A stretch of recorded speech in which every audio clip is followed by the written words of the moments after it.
we have a special presentation. It's about stocks, and our financial advice is not to do that, because it's demonstration how to do some things with AI. So first, we will talk about our sponsor. It's improving. Terrence is here, and he will tell us something about improving. All right. Thank you very much, Nick. All right. So my name is Terrence. I work at Improving. We are an IT service company. We provide, not only do we provide IT services such as consulting, we also do software development, agile training, those kind of things. But our main focus is to make sure that both client and everybody is, I guess, satisfied. I'm just kind of free balling all this going here. But another portion that we really focus on is community involvement and community development. So we believe that if we are providing places and things for people to do, that we as a community can come together and solve bigger problems. So we'd like to continue with this. So we also like to provide not only spaces for people to learn about programming and other things that are involved, that we also want people to get together and start to understand and learn about this. So without further ado, we have someone who's become a buddy of mine, Mr. Kai, to present on his topic today. Thank you. Thank you, Terrence. And thank you, Improving, for the pizza. Hello. Sorry, I have a hoarse voice, so I might be talking a little softly. Just remind me if I'm talking too softly, and I'll try to raise it. But yeah, my name is Kai, and actually, there's 3 people on this presentation. It's just going to be me presenting today. But those other 2, they're actually collaborators, help me with collaborate with me in developing this thing I'm going to be talking about. Can you speak up? They can't hear you. Okay, I'm sorry. Yeah, sorry. I'll raise my voice a little more. So today's topic is real-time multi-day Sine-Fitting of S&P 500 stocks for automated day trading. It does tie in a bit into the AI part, but it's mostly talking about this component here, and the AI part is actually part of a bigger thing. But I'll be happy to take questions and answers about the AI trading part as well. So a little background. It's basically I wrote an automated trading bot, a trade bot, and it's been running every day for the last 5 years. It does day trading like so some people who they just make trades at the end of the day, and they just hold it and then see how it moves like after several days or a month. So my bot actually trades multiple trades during the day, and it tries to make money from like small changes in stock prices throughout the day. And on a typical day, it trades about 500. It makes about 500 to almost 1,500 trades a day. So it's more trades than it would be normally possible for human. I mean, a human could make 300 trades a day for maybe like a week or something. But if you try to do it for like a week, a month, or a whole year, or in this case 5 years, you'll quickly burn out. So that's I guess where the robot steps in. Oh, also yeah, I forget. You can take a QR. So there's going to be this is just a QR code for the YouTube for this presentation when it gets uploaded, and it also has a playlist of just not just but playlist of a bunch of other talks from Code4Y'all. If you're interested, I mean, there's no pressure. You don't have to take it. Thank you. So introduction about sine. Does anyone know about sine waves? About what? Sine waves. Yeah. Trading, right? Yeah. And I guess you get sine waves. Okay. Yeah. Well, basically, if you look at stocks from over a 10-year span, it's basically going to go straight up.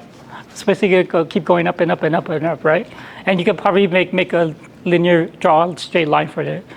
And this is good if you're buying and selling stocks and you're only interested in the return maybe in 10 years times or 5 years times, because it's mostly high confidence that it's going to go up. But if you're like me, you're trying to do stocks within the day or maybe over a week, then it's not guaranteed it's going to go up in the week or maybe throughout the day. It's because it's going to go move all over the place. And the thesis of my idea is to try to see, even though it looks like it's going all over the place randomly, that you might be able to find like some kind of pattern in the way it moves, and try to model it using a sine wave. What is it? So yeah, and then I guess so there's an AI behind the bot, and the AI takes in a bunch of signals to try to make decisions on which stocks it thinks will go up and about the market overall. And like I say here, the AI, it's not, for those of you who are hoping for neural nets or large language models, LLMs, I'm sorry to disappoint you. That's not what the AI is. It's actually something called it's a class of AI called gradient boosted decision trees, or GBDTs. And the one specifically I'm using is like GBM. And so it takes in a bunch of signals to make decisions, and one of the signals happens to be the total. It takes in about 44 different different of these signals. I'm sorry if I'm talking. I'll try to raise my voice. And these signals in AI speak, they're called features, and it uses 44 of these features. And today I'm just going to be talking about one specific feature, which is the one about sine waves. And I want to know. So I want to do it between the day trading, but the waves I'm actually using is intraday. So it's not predicting what's going to happen like the next hour or next minute, but it's actually used to predict what's going to happen tomorrow, and also today's end of today. But a lot of the trading the bot does is based on what it thinks the stock will do at the end of today. So even though it's not predicting what will happen the next hour or the next minute, but tomorrow, the prediction it makes about what the stock will move at the end of today, that drives its decision about how it should trade the stock the next minute or next 15 seconds or so. Does that make sense? Oh, sorry. So the stocks change according to the sine waves, or? Yes, they do. Well, I try. Is it guaranteed like that the stocks every day they will follow the sine wave? No, they don't. Okay, the bot thinks that there's a possibility that they will, but it's not completely confident. And then it does try to make some fits, and then it tries to model it and see if it actually does follow the pattern. If it doesn't, like it does it for out of all the 500 stocks, maybe some of them follow the pattern, some of them don't. And whether it knows whether it's following them or not, that's determined by the AI. That's where the AI comes in. So it makes a guess of what kind of sine wave each of the 500 stocks does, and then it gives all that information it thinks to the AI, and then the AI sorts out whether or not it thinks that whether NVIDIA actually followed the sine wave it gave, or whether Apple and Microsoft didn't follow it for today or whatever. Does that answer the question? So it's trading when there's volatility, right? Basically, when there's a movement. No, even when there's no volatility, it trades because the sine waves. If it's high volatility, then the sine waves have huge amplitudes. Right. If it's low volatility, they have just a little bit of volatility. But even though it has a little volatility, if it has a pattern it thinks is a pattern, it will still trade on it. It will still trade on it. It will still trade on it. Candlesticks? Huh? At all? Does it take the candlestick? No, it just takes the most recent close. It does use pivot points, which are calculated from candlesticks. From candlesticks. Is that a 1 minute candle it uses, or is it a 5 minute candle? So the actual real-time data there's no minute ticks. It gets its real-time data from WebSockets, like every millisecond or whatever. It's okay. So for real-time trading decisions, there's no minute. It's instantaneous. But for actually calculating the sine wave patterns, it's using 1 day. 1-day candlesticks for the time predictions. So I'm modeling what's going to happen day to day for the sine waves, not what's going to happen minute by minute. Does that make sense? Got it. So from the previous day's sine wave pattern, you use it for the next day? You study for the first 10 minutes? Okay, if you look on the, I'm sorry, just I should let you finish. Okay, if you see on the very bottom, I'm interested in day-to-day sine waves spanning both 6 months and 12 months. So I'm trying to look for a periodic pattern over a 6-month period, and also over a 1 year period. And I use, so it's actually not one feature, it's 2 features. One feature for the 6-month and one feature for the 12-month. And there's a bunch of sub-features related to them. And feel free to interrupt me and ask me questions. This actually is a very short presentation. It's only like 9 slides. Most of the things, and it doesn't cover everything. So if something confuses you, just let me know. Okay. So as I was saying, I get my data source from WebSockets, and these next things, the mathematical model with the regressions and these squares. I'm gonna go to this a Python Jupyter notebook to show you how it works. Are any of you guys familiar with Jupyter? Yeah. Oh yeah. You don't need to know about it, but just. Actually, I don't even know why I asked that question because it is totally unnecessary. So I'm now going to move to my browser to this link right here.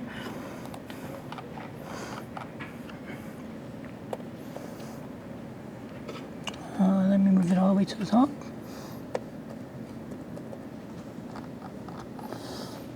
So first, we're going to talk about curve fitting, and I'm just going to run this. This is interactive Python code, so I'm going to run it. And actually, the QR code, I'll go back to if you guys want to take it. You don't have, there's no pressure, but this QR code is a link to the actual notebook I was just showing you guys, if you guys are curious about it. I'll give you a few seconds. I'm sorry.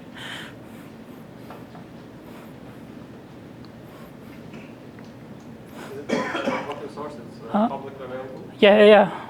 Otherwise, the QR code would be meaningless, right?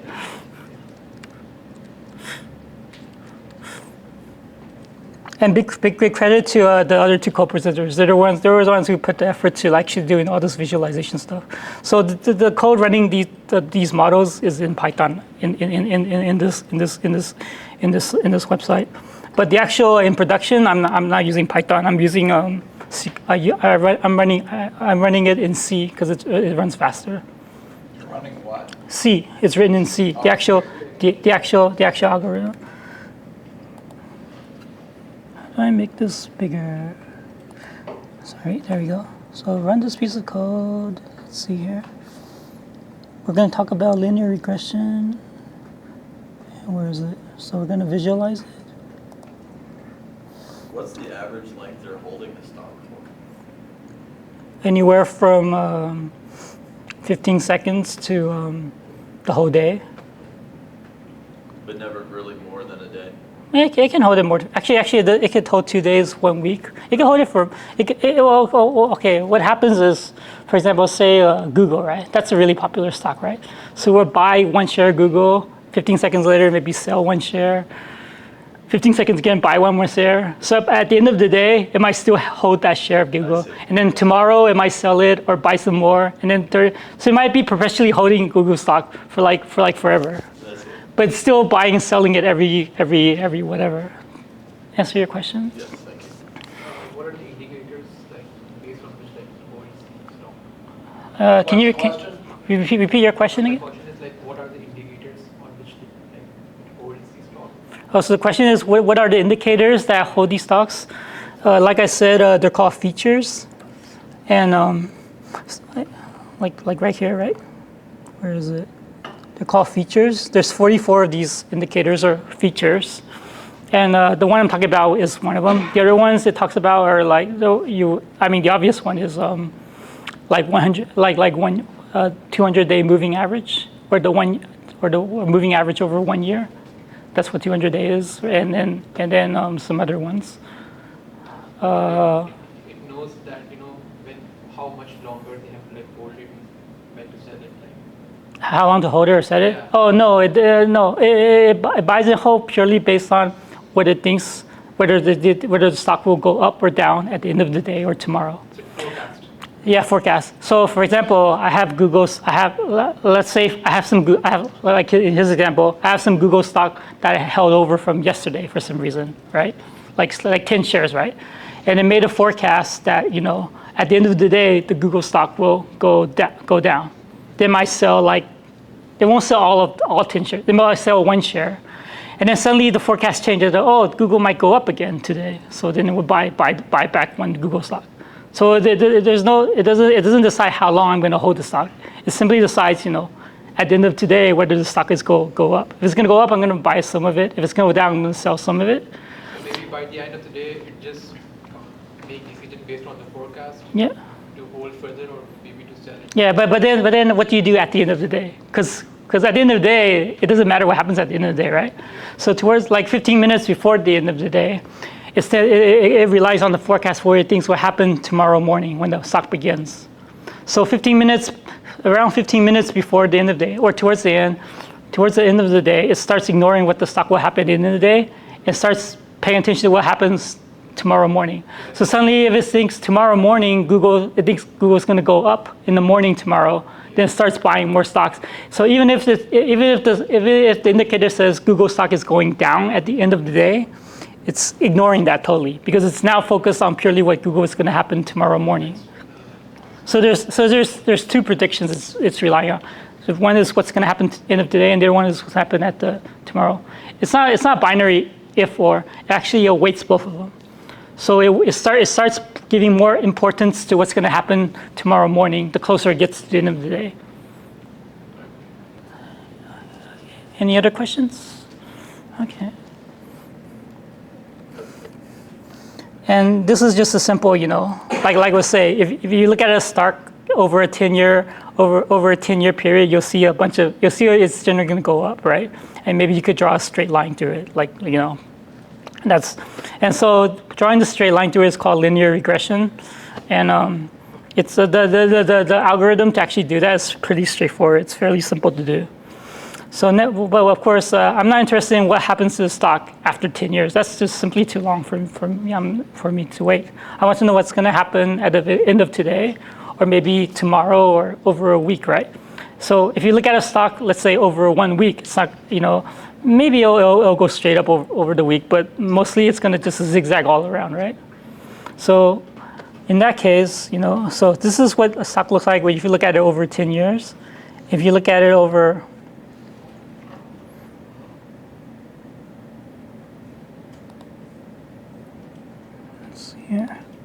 if you look at it over 1 week or over 1 day, this is what the stock might look like, right?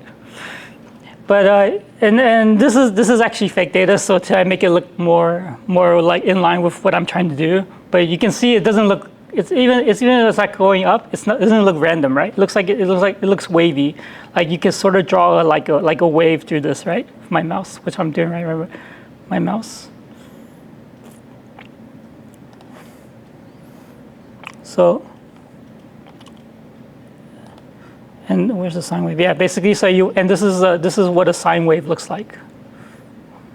So you look at this data, and the computer is trying to draw something like a sine wave through the stock. And then, so how does this do? Actually, I'm not going to talk about the technical details of how it actually does it. I'll show you the visualization of it actually arriving at the sine wave. But at the end of the day, if you're curious about how the algorithm works, I'll be happy to talk about it. So this is actually really how they actually did it. So this is actually a real world stock. It's called actually not a stock, it's a futures. But it doesn't matter if you don't know what futures are. They basically move basically like a stock. So this is the future for the S&P 500. And I don't know what the exact dates for it, but this is actually how it actually moved on given a certain period. So here, it started down, it went up, it dipped, it went up and did that. So even over a 1 week or 1 month period, it'll move up and down. but it might have a slight bias moving up or down, right? So you can see from here that it has a bias towards moving up. That's what this orange line is. So the first thing I do before I try to calculate the wave is I try to remove the bias, up and down bias. So in this orange line, to remove the bias, it's called detrending. Because if I didn't remove this bias, then it might just be, if I didn't remove this orange line and it stayed flat, then the wave might look like this. Because it thinks this whole thing is part of one wave. So that's why I want to remove that. And then once I remove the bias, you can see it tries to find a wave along this line, which is this green line right here. Question? From where you get your data? Like the actual source? Yeah. That's proprietary. I can't disclose that. But all I can say is it uses WebSockets, and it's really fast, and I can get it instantly in real time for over 500 stocks. Are they free or? I cannot say that either. Sorry. Question? Yeah, just as a general idea from you, if you can say, if not, it's fine too. But for example, I was reading about Meta stock, the infamous $230 billion wipeout back in February of 2022. How does your trade bot figure for really sudden one-day drops like that? Well, I mean, part of it is the 15 seconds, right? If it's seeing, oh my goodness, there's a bunch of people who are selling off the stock really quickly that day, then obviously it's not going to put any more into that stock. No, it would actually put more because it thinks it's cheap. Oh, and then it's buy low, sell. I guess the model is that it anticipates one day it'll sharply rise again. Yes, yes, it's called reversion to the mean. Reversion to the mean. Like if it suddenly goes too high, it's going to revert back down. If its face may suddenly drop down real low, it's going to revert back eventually to some equilibrium. The hard part of that is what is the equilibrium? Because the equilibrium is not constant. It's not going to be constant because like suddenly change. So maybe if it suddenly dropped, the equilibrium might actually be the new drop. That's the part. And for all of that stuff, actually I don't personally make that decision. The AI makes the decision. So I just give it all this data, like, oh, Facebook suddenly dropped, and then the AI makes a decision on whether it thinks, it dropped too much and it should buy some, or maybe that's the new low, that's the new normal, and maybe you should hold off. Okay. So the answer to your question is, how do I react? I don't. My AI reacts to it, and my AI is a black box. I have no clue what it does inside. That's why it's called an AI. If I knew what it was actually doing, it wouldn't be called AI trading. It would be called mechanical trading. But it just makes a decision what it takes, and I just follow it. Yeah, okay. And am I still talking too softly? Okay. Let me know when my voice goes down because I want to be heard. So you detrended and then I'm sorry. Did you can you see that big changes in a stock exchange, on stock exchange, like drops, like prices? Do you have something like a engine to compare previous prices with the new prices? Yeah. It looks like what happened like back 5 years. So that's data of what happened. If the same pattern happened 5 years ago, then the AI will have access to it. What it actually decides to do with that, I don't know. It's an AI. Yeah. So the AI, so it might have seen something happen similar to another stock, not Meta, but something else 5 years ago, or within the last 5 years, and it'll try to decipher like, is there some kind of repeatable pattern from that I could glean information from. Okay. you, with your grading bar, did you do a back testing? Yes. Like back testing back 5 years. Oh, 5 years. Yeah. So you see the wave, right? And it looks like it looks kind of believable, right? That it's actually following maybe this pattern. I don't know. This peak right here looks kind of suspect, but that's basically the best fit it made from this real data. I'm not really interested in this actual fit right here. What I'm interested in is the prediction, right? Which are these red dots. Does anyone know why there are 5 dots? Why there are what? 5 dots? Yeah, you see these red dots here, right?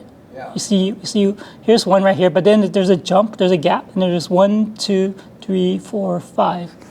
And then there's actually another gap, and then there's another 5 dots. Do you know why? Because it predicts for one day, and when the market closes, it doesn't care. You're close. There you go, perfectly. Because there are 7 days in 1 week, right? Yeah. But there's no trading on Saturdays and Sundays. So this gap you see is Saturday and Sunday. So it has no data, or it can't. There's any prediction it makes for Saturday and Sunday is meaningless, right? So it skips Saturday and Sunday, and then it starts Monday, Tuesday, Wednesday, Thursday, Friday, and then. So these red dots are what I'm interested. I'm only interested in the red dot that's immediately tomorrow, which is this red dot for Monday, right?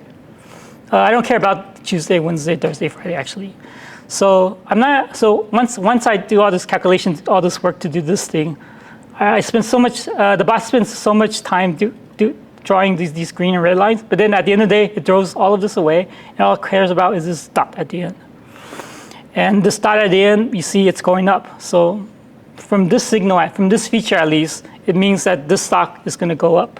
It's either for tomorrow, beginning of tomorrow or something.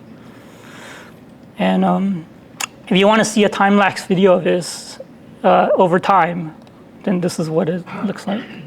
Let's see here. It's going to take a while. So it's generating a frame by frame of each of these over 100 days. So you see actually calculating the red dot for next day and next day and next day and next day.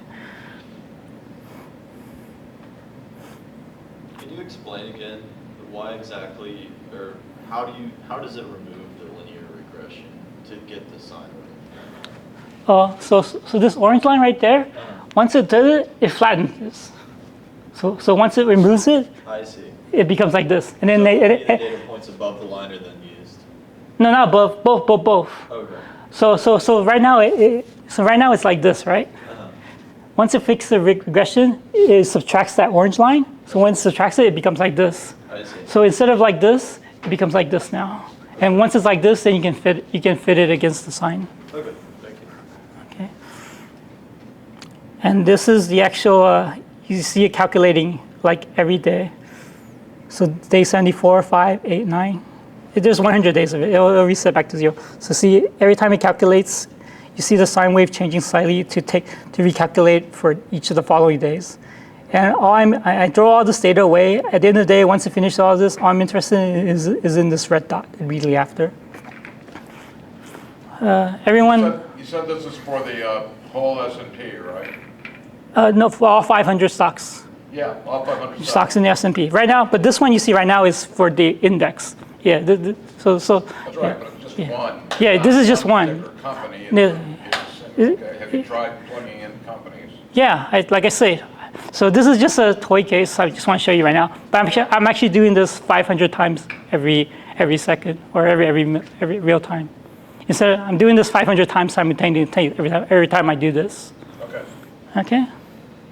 How much CPU does this suck up when you're running your models? Where do you run your models? I used to run it locally on a machine, but now I run it in the cloud. And it's because it's written in C, it's actually uses modest CPU. Right now, it's running on a Mac M1 chip in the cloud. It's a first generation M1 chip, so it's not fancy at all. It's moderate CPU hardware. I'm not using any fancy No, that's fine. computer. I used to be in charge of, or look at AWS billing, and it can get to thousands in a couple seconds. No, I know. I'm not using expensive stuff. Does anyone does this chart make sense to everyone? Because it's actually kind of important to the talk. So if there's anything about this that's confusing, let me know. Everyone was okay with this chart? Sure. Like, you know what this red dot is, right? This red dot is basically the prediction of what's going to happen tomorrow, right? Right, Yeah. and just make sure the two gaps are Saturday and Sunday, right? Yeah. Saturday and Sunday. So right now, the prediction is it's going to go up. And suddenly now the prediction is what? It's going to go down, right? You see the prediction, right? It's shifting up. And so the prediction is stock is going to go up the next day, and then slowly going down, and then suddenly went down. And now it just reset back to day one. Does it know about market closures, like on holidays? Yes, it does. So for example, last, was it Labor Day? It knew there was no day. So on that day, you would see three gaps, right? Saturday, Sunday, and Monday. And for the week, you only see 4 red dots, right? Tuesday, Wednesday, Thursday, Friday. Okay? And how many future dots is it predicting? Just about a week, or is it doing more than that? Actually, just predicting one. For this case, I'm showing you more dots, so you could just for visualizations, make you understand it. But in real life, I just predict the next day. That's all. Wait, let me think. Yes. Yes, I think so. Yes. Does it react to the data, like the changes on Saturday and Sunday to predict for Monday and Friday? There's no stock market open for Apple. Like Google, Apple, all the stocks that my bot's trading on. Those stocks, there's nothing happening to them on Saturdays and Sundays. Yeah, but there can still be like news on Saturday and Sunday that affect the price for. Oh, I see. So you're asking, the question is, would news on Saturday and Sunday affect it? And the answer is no, because news and sentiment analysis is not a feature that's actually used by the AI. Question?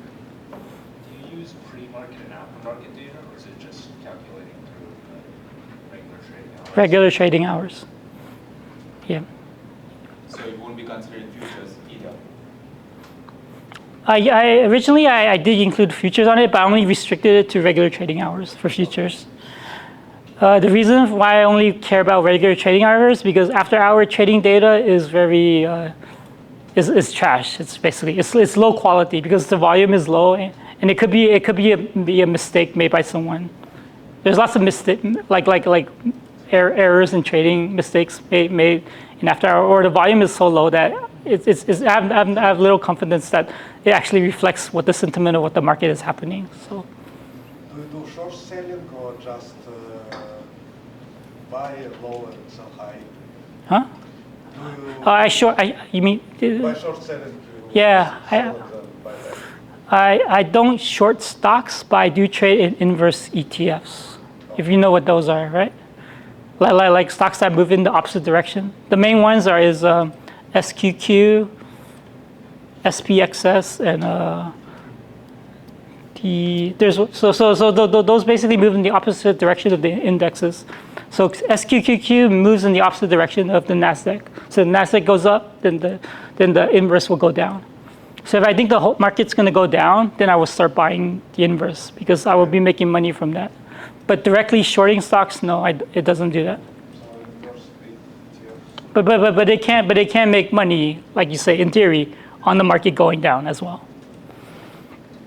Okay. And then the next one is what's this?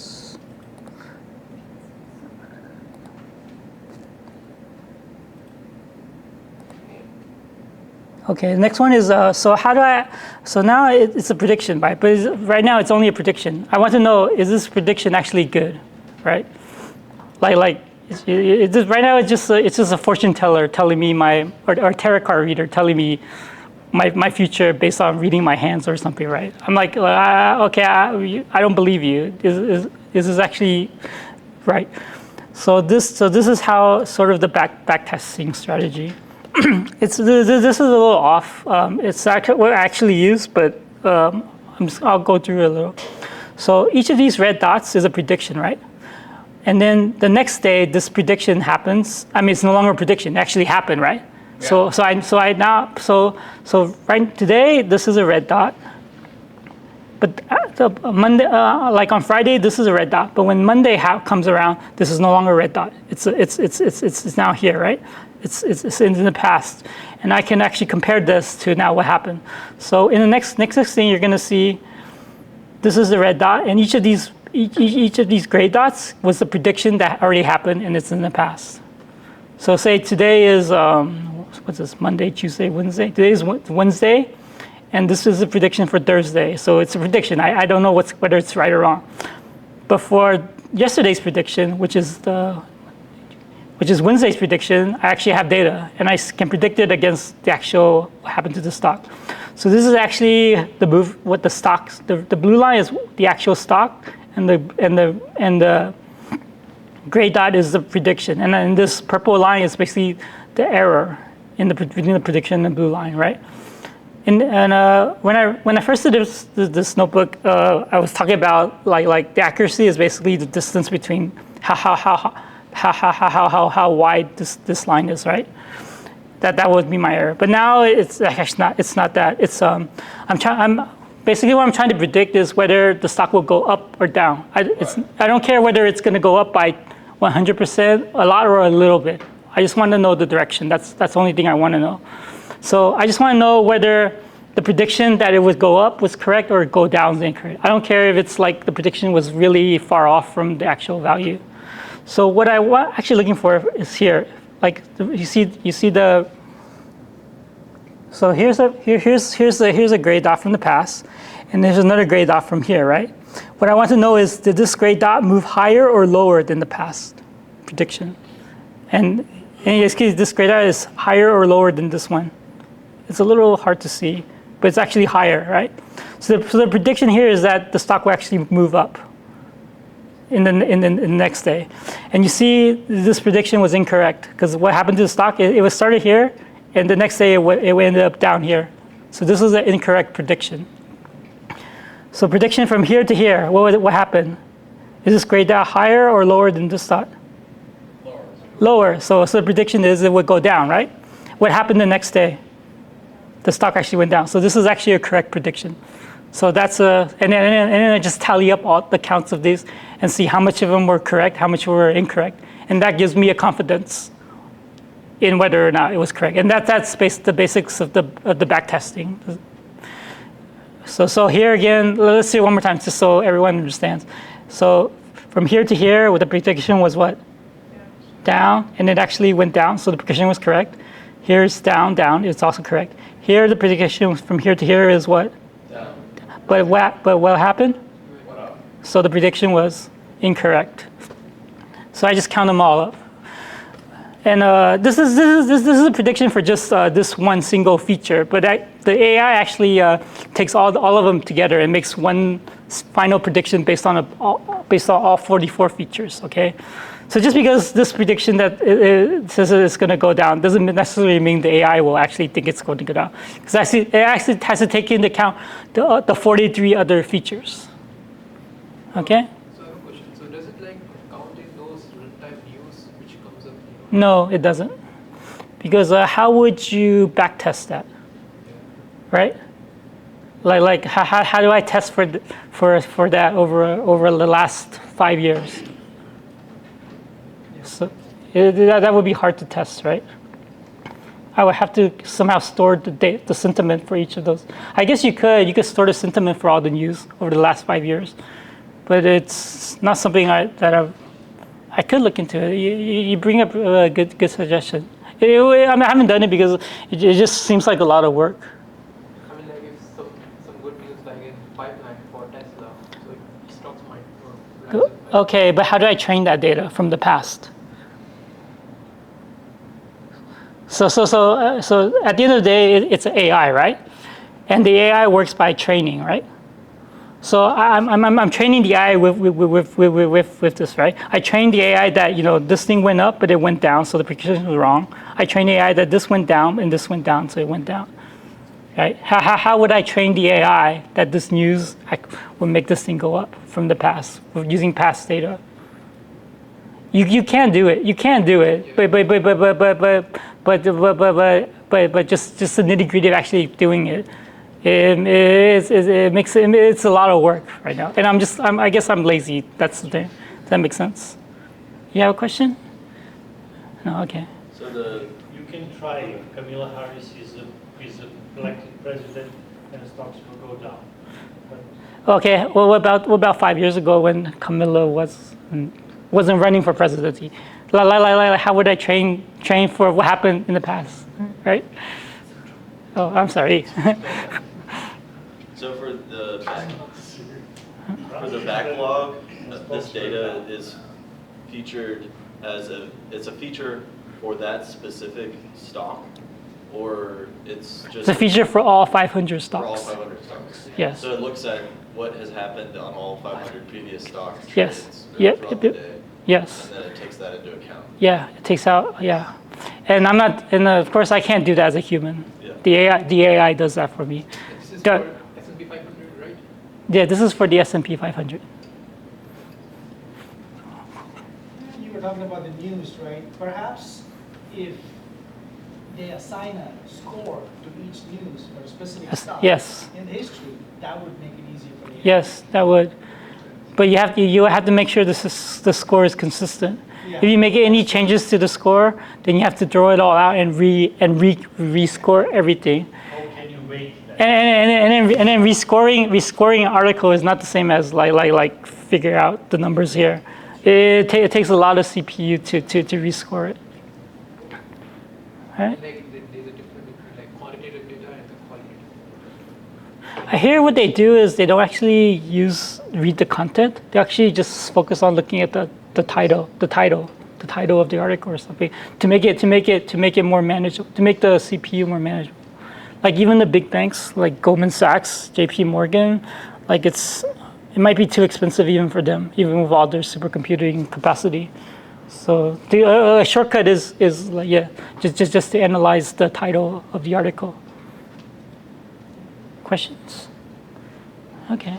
So 44 features, do you categorize like them by categories or and why it's 44? So for this feature, it's a numerical feature.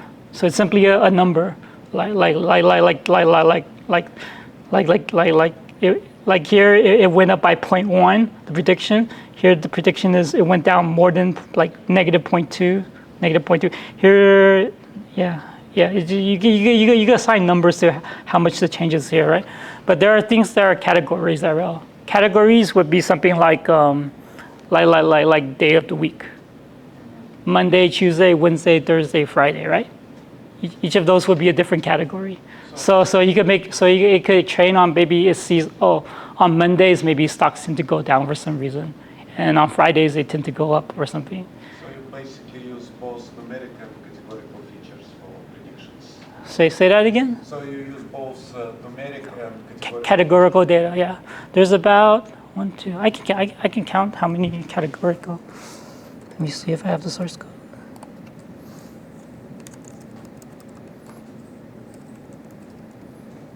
So 1, 2, 3, 4, 5, 6, 7. I have 7 categorical features. And 37, those are just parameters of the stock. Yep. Well, for Monday, Tuesday, Wednesday, they're not parameters. They're just days of the week, right? Right. But yeah, and these are all the numerical features right here. Okay. And then moving on, I think this is a time-lapse video of what I'm showing here. Oh, if you want me to move faster, let me know as well. I don't know, I might be taking too long. So if you want me to skip some parts, let me know.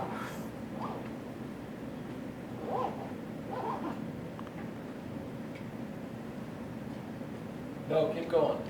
Mm-hmm.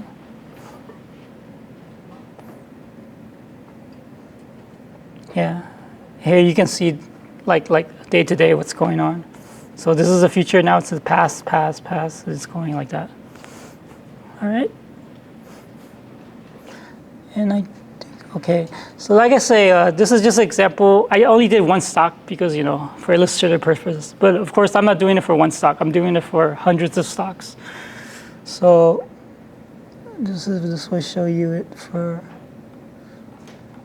that many stocks, if I can do it. Let's see here.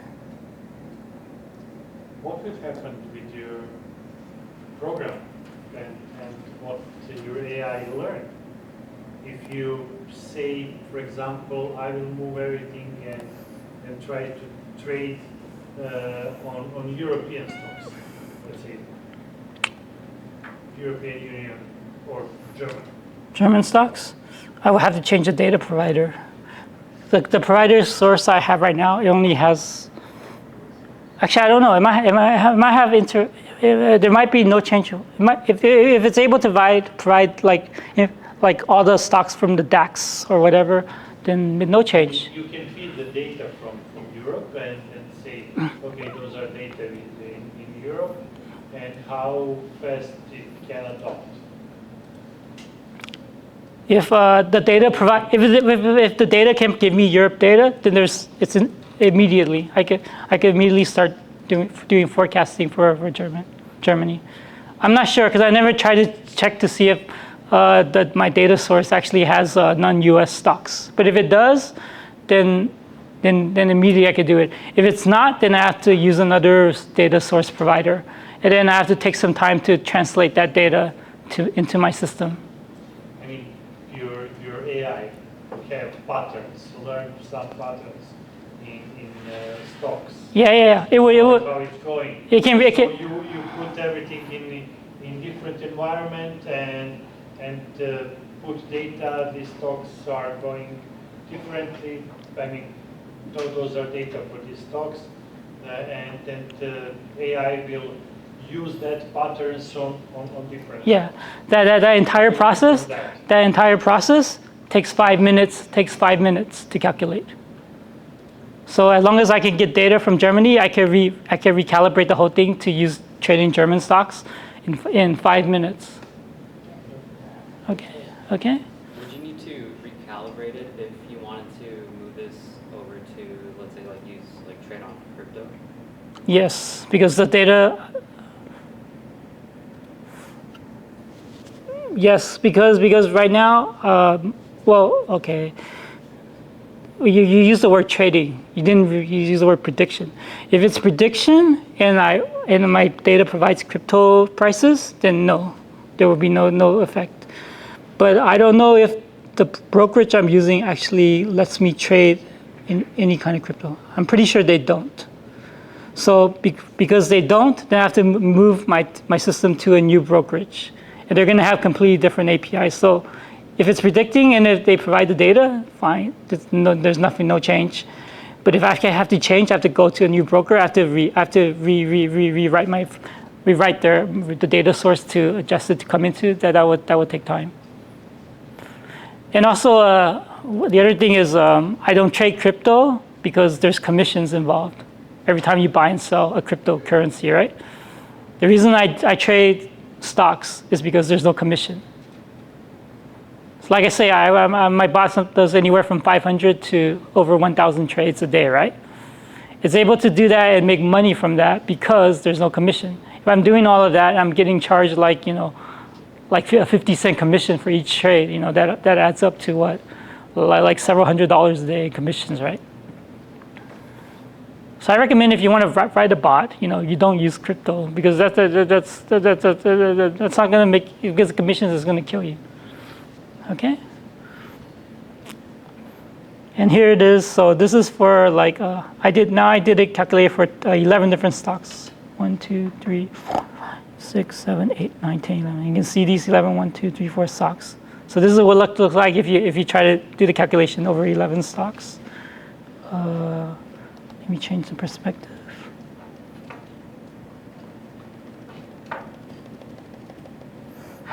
And you can do a time lapse to see how it actually works.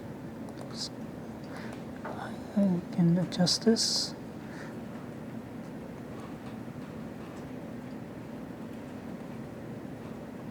So that's a prediction. The application moved to the past, and this is a new prediction.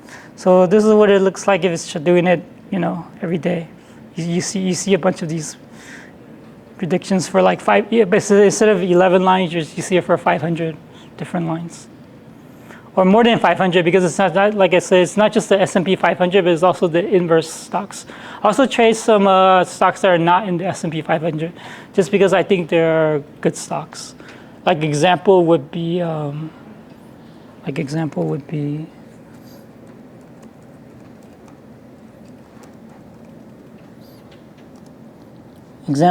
like Alibaba, or Flutter, or Cloudflare, or Roblox. So these stocks are not in the S&P 500, but they have a lot of liquidity, and I guess I just like them for some reason, so I guess I include them in there. So it's the S&P 500 plus some stocks I like, and plus the inverse stocks. And you will see all these stocks every day. If I had to do 500 of them, but you wouldn't see it. So here's 10 of them, and now you can imagine what it looks like for 500.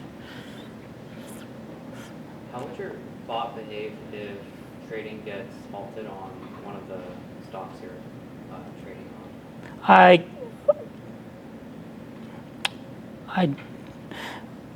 If it was unannounced, an outage, if it's unannounced an outage, it would probably. SEC like stops trading on a certain stock for a certain amount of time, I guess just because of the volatility. I wouldn't know, but the reason that's never happened to me is because I only buy and sell S&P 500 stocks, or stocks with really high liquidity, and I don't trade like penny stocks. I don't trade junk stocks. So if I did, then I don't know what would happen, but I don't. So the answer to the question is I pick high quality stocks. That would be unlikely to happen. Okay. These are only S&P 500 stocks, that's it. Huh? Only S&P 500 stocks. And plus, if you want a total list, I can give it to you.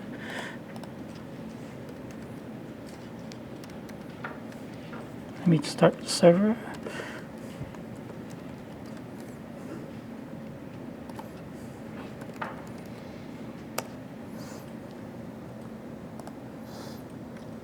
Yeah, 552 stocks. So 500 stocks plus 50 extra ones, but none of them are junk stocks. Okay. And that's the move. And then I guess we can go back to the presentation.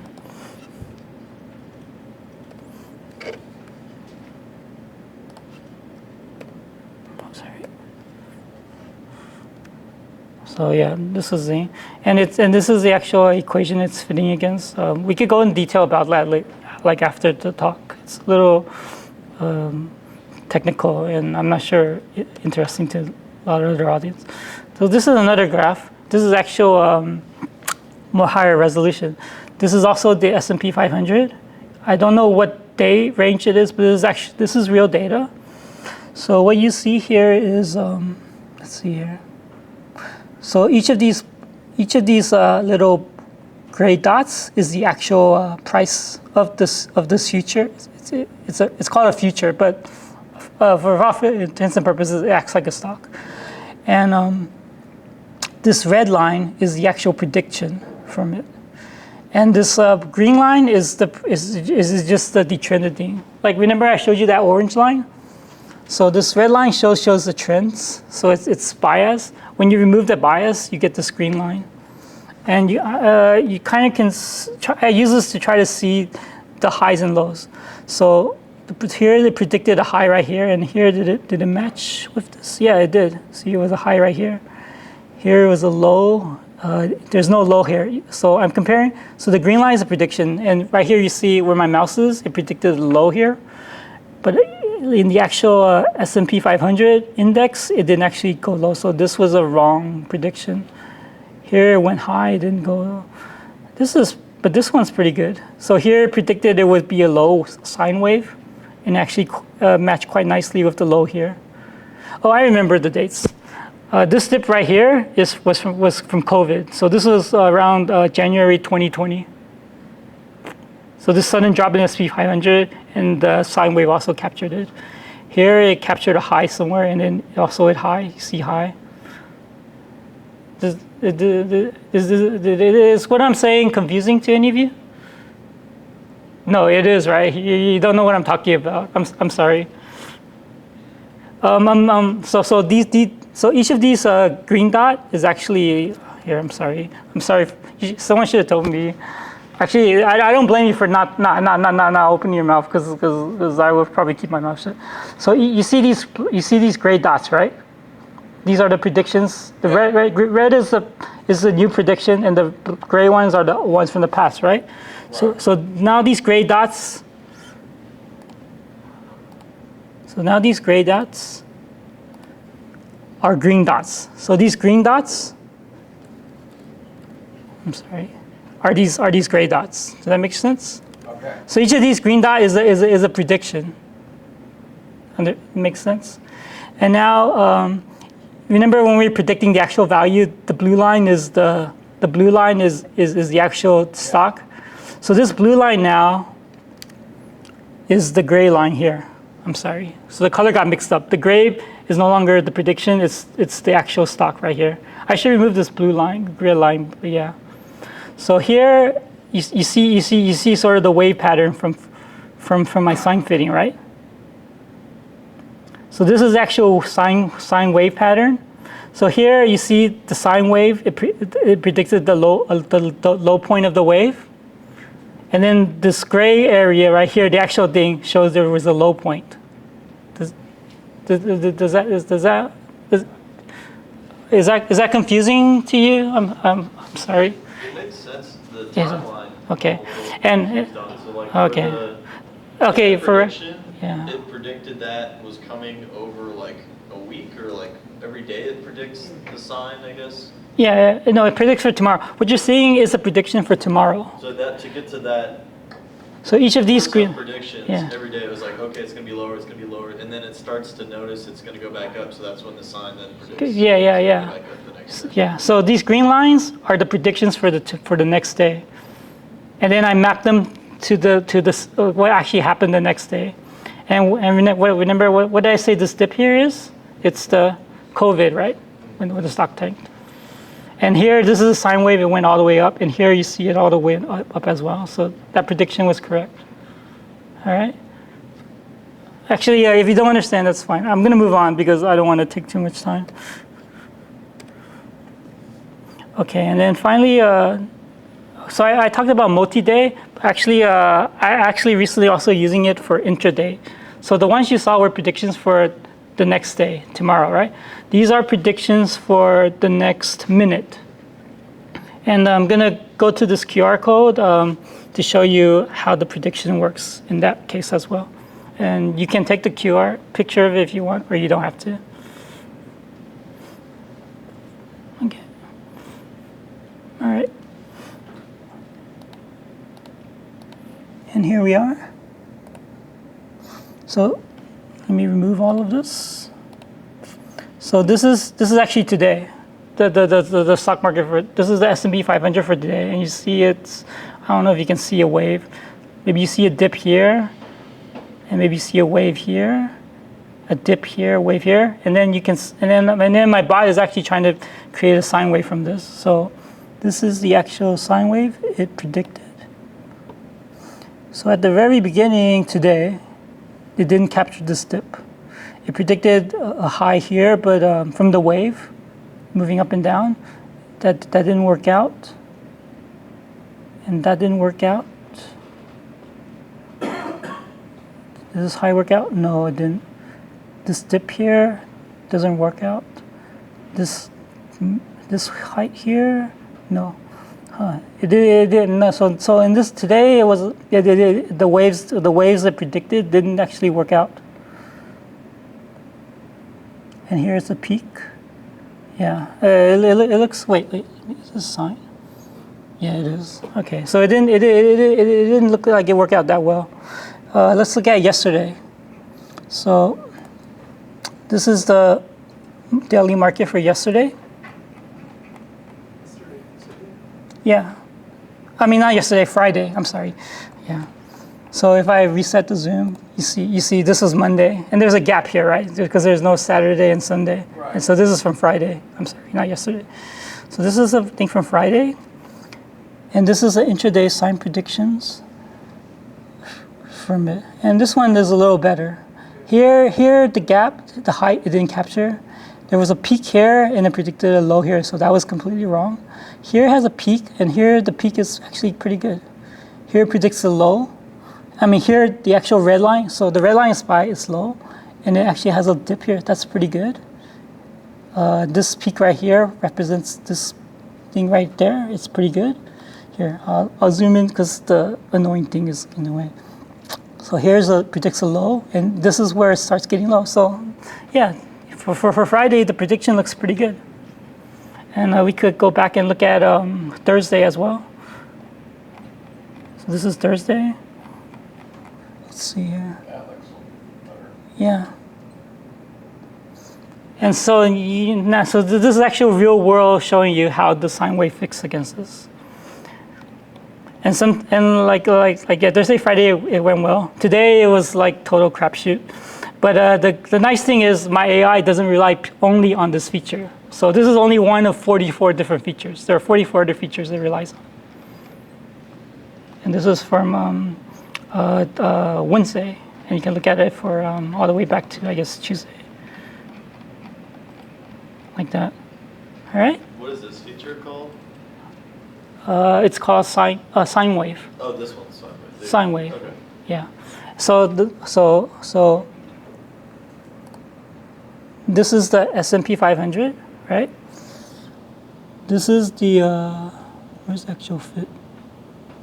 I don't have the actual fit, but yeah. And this is the sine wave for predicted for the next minute in the future. It's not today. So in the next future minute, and you can see how the future minute corresponds to this.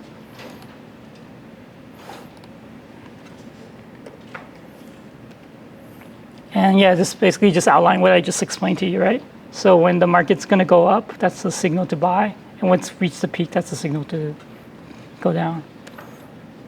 And I already explained the backtesting to you, sort of. So I go back 5 years. And the accuracy, the predictions, this is not for sine, this is for everything together. Whether it goes up or it goes down, the accuracy is around 10 to 15%.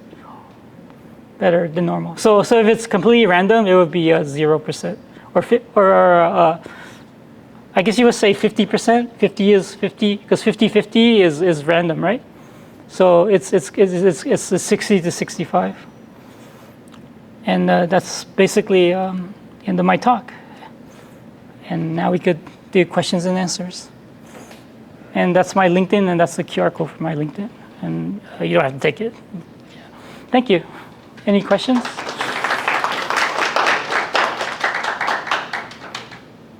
Yeah, sorry. Yeah, do you know how your model interprets like the size of the wave? You know, if it's a very high wave, does that mean that it's predicting a big move or something, or is that like how confident it is about the move, or does it mean anything? So the question was the amplitude, the size of the amplitude. Does it affect the model? And I would say one of the features takes into account the size, and one feature doesn't take into account size. It just the max is 1. So it has it's not just one feature. It's actually 2 features, I think. Or is it not? I can't remember off the top of my head. I think it may be no. It doesn't take into account the size. But that leads to another interesting thing. You were curious is what's the time period you want to measure this over, right? Because the time period also matters. And like I said, the time period I choose is 6 months and 12 months. But in there, it's not fixed to 6 months. It actually does a pre-fit to see which time period within the 6 months actually gives better. So it's not exactly 6 months. It's actually an optimized range, less within the 6 month range, another optimized range within the 1 year range. Any other? Yeah, I may be misunderstanding features, but what if half the features predict up and half the features predict down? Like what's like a tiebreaker for that? The AI will give an answer regardless whether there's about the high tiebreaker. And do I know why it decided that way? The answer is no. It's an AI because it's a black box, and it's called an AI because it's a black box. So yes, as a human, when I look at this data, I see a lot of contradictory signals, and as a human, I would be completely paralyzed and don't know what to do. But the beauty of it is I'm not doing it as a human. I just give it to the AI, and the AI gives me an output. The AI also gives me a confidence. So it gives me it tells me whether it's going to go up or down. But besides up and down, it gives me a confidence percentage. So it says it's going to go. If it gives me a score of 0.2, that means it has a 20% confidence that's going to go up. If it gives me a score of negative 0.33, that means it has a 33% confidence it's going to go down. So do you basically say like you need at least this amount of confidence to make a trade, and if it's over like a certain confidence, then maybe even do more of that trade? I sort of. What I do is I take a quartile or a percentile. I don't know what the cutoff is. Maybe like all the scores in the so all the scores. So this is 0. Yeah. 0 is 0 confidence. It doesn't. This is a tiebreaker. It wouldn't. I don't think it would happen. But if it happened to 0, then that means it doesn't know what to do. So from 0 to like up to a certain range, and that's I think the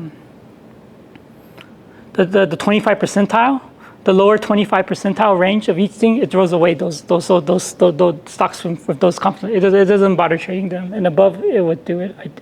I don't know if it's 25 or something. I have to look at the source code, but yeah, it does throw away things that have low confidence. Okay. And is this something that you've now kind of started doing full time? Is it making more than you would at like a corporate job? It's right now performing in line with market, and I'm still improving on it. Yeah. Very cool. Uh-huh. You talk about the AI. Is that commercially available AI? Is that? Yes, it is. I could show you the link to it.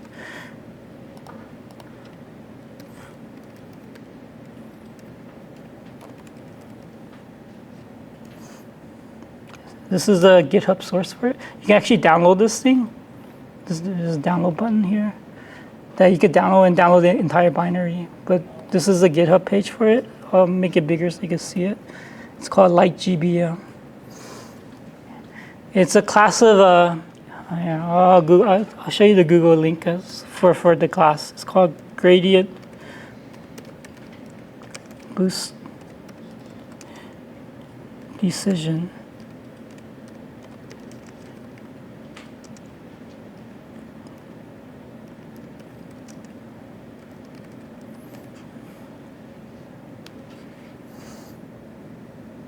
So it's called Gradient Boosted Decision Trees. That's the model it's using. It's okay. It says it's completely different from LLMs, and these are the popular ones that are out there. There's a model called XGBoost. This is the one I'm using, LightGBM. Actually, XGBoost was the original gradient with the decision tree. So it's still pretty popular, just because it was the very first one. This one is it's sponsored by some nonprofit. LightGBM is sponsored by Microsoft, and the reason I use this one is because it's faster, and also because I don't have I'm not using a high-end computer, so I want something that's fast and uses least resources. This uses least amount of resources. The other popular variant from using this class of models is called CatBoost, and it's sponsored by Yandex, which is the Russian equivalent of Google. Yep. Okay. Any other questions?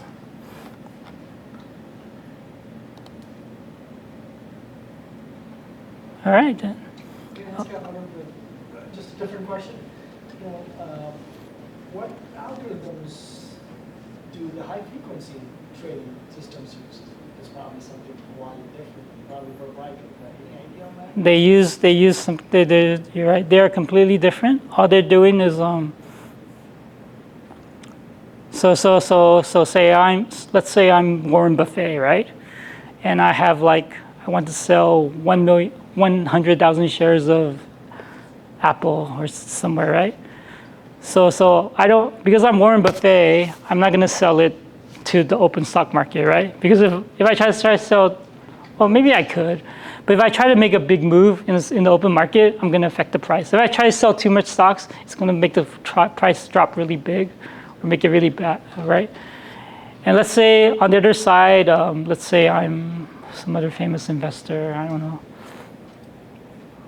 Let's say I'm some other famous investor and I want to buy like close to that amount of Apple stocks at the same price, right? So the way high frequency trading works is they have actual data, real-time data that, oh, this guy, maybe they think it's Warren Buffett, wants to sell something, a lot of shares. This other investor wants to buy 100 shares. And because they see it fast before me and anybody else on the stock market, then they can act as the middleman for that trade and make like a 0.0001 cent from as a middleman for that exchange.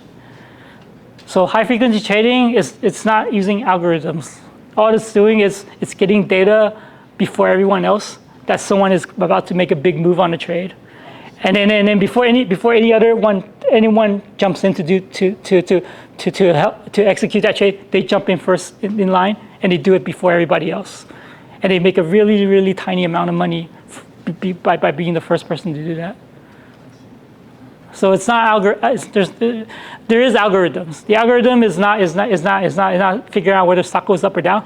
The algorithm is figuring out how to do it. Maybe it takes the CPU normally like 50 instruction cycles to actually execute. Their algorithm is trying to optimize the CPU instruction cycle, so it uses only 10 instructions. So they can beat their competitors and do it before them by like 1 nanosecond or something like that. That's what the algorithm they're using. How to make the CPU do it with less instructions. Do you have any tips on someone that would want to experiment with something like this? Like when you first started, were you just using like some open APIs or anything like that you could recommend? I was getting my data from Yahoo Finance. They have a WebSocket as well, but it's really flaky. There are multiple times during the month, where the data will actually be completely wrong or just completely down. If you actually rely on actually trading, you might lose money from it. Yeah. But if you want to just look at how to just use it for predictions and stuff, not actually trading, yeah. Okay. So Yahoo Finance, for example, I'll show you the actual link.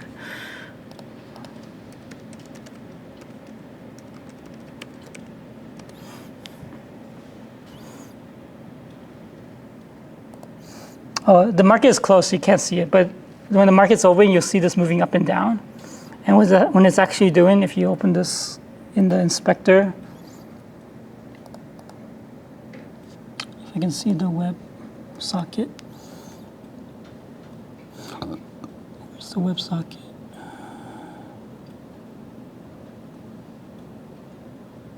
Socket. So here's a web socket. Oops. I don't see the, but yeah, I'll make this bigger so you can see it. So if you don't know programming, it's no big deal. It's not going to make much sense. But if you're a programmer, you can open something called the inspector, and you can click on socket, and it will show you. Here we go. See, it's updating data every second. Well, if it was actually trading in real time, it would be updating every millisecond. So this is actual raw data that you're getting from it. And in this case, this data looks like garbage because it's encrypted, or it's base64 encoded. So there's an API, actually open source, that automatically runs in Python, automatically decrypts this and feeds you the data in real time. So you could look into this. Thank you. Uh-huh. Any other questions? Or you can ask questions from these bullet points, or not. Those are just suggestions. Okay then. Thank you very much. Oh.